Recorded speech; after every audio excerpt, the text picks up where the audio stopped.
জুলাই যোদ্ধা ওসমান হাদি সহ জুলাইয়ের সম্মুখ সারি যোদ্ধাদের জন্য বিশেষ নিরাপত্তা ব্যবস্থা গ্রহণ এবং লুট হওয়া অবৈধ অস্ত্র উদ্ধারের বিষয়টি বিশেষভাবে আলোচনা করা হয়েছে।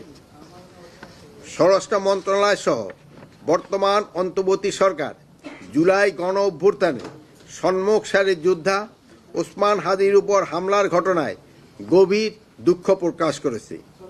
এই বিষয়টিকে সরকার সর্বোচ্চ গুরুত্ব দিয়ে দেখছে। অনতিবিলম্বে এই ঘটনার সঙ্গে জড়িতদের গ্রেপ্তারের জন্য আইন শৃঙ্খলা বাহিনীকে নির্দেশ দেওয়া হয়েছে।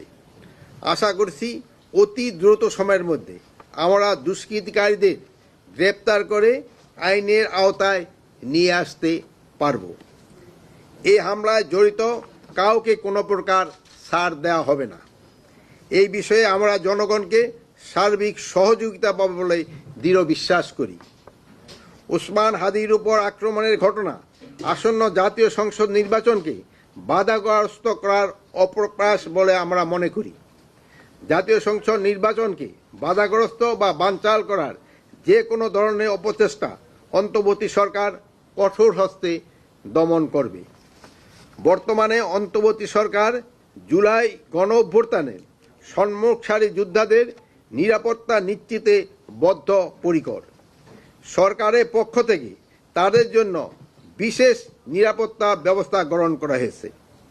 এই লাইনটা আমি আবারও বলতেছি, বর্তমান অন্তর্বর্তী সরকার জুলাই গণ অভ্যুত্থানে সম্মুখ সারির যোদ্ধাদের নিরাপত্তা নিশ্চিতে বদ্ধপরিকর।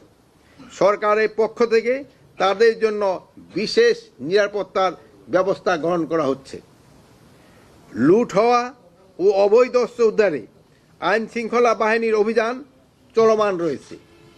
এটিকে আরও জোরদার ও বেগবান করার জন্য ফ্যাসিস্ট টেরোরিস্টে দমনের উদ্দেশ্যে committee operation devil hunt phase 2 অবিলম্বে চালু করার সিদ্ধান্ত গ্রহণ করা হয়েছে। ওসমান হাদির গুলিবিদ্ধর সাথে যারা জড়িত তাদের ধরে দিতে পারলে 50 লক্ষ টাকা জড়িত। আপনারা সবাই ওসমান হাদির জন্য দোয়া করবেন। উনি ক্রিটিক্যাল কন্ডিশন অবস্থায় আছে। আমাদের সবার দোয়ায় আল্লাহ দিলে উনি আবার আমাদের মাঝে ফিরে আসতে পারবে। এই জন্য আপনারা সবাই দোয়া করবেন। আপনারা যে কোনো ধর্মের হন না কেন তার জন্য আপনারা সব সময় দোয়া করবেন।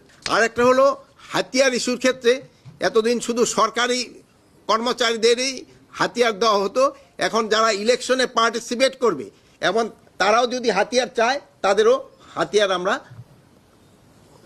লাইসেন্স তাদের আমরা দিব এবং ওই যারা ইলেকশনে পার্টিসিপেট করে তাদের যদি হাতিয়ার আমাদের কাছে জমা থাকে ওইগুলিও আমরা তাদের ফেরত দিব। আসামি ধরার প্রক্রিয়াটা চলমান আছে। আমরা আশা করি আপনাদের সহযোগিতায় খুব তাড়াতাড়ি হয়তো তারা ধরতে পারবে। জুলাই যোদ্ধাদের নিরাপত্তা দেওয়ার জন্য আমরা ছোট্ট একটা কমিটি করে দিছি।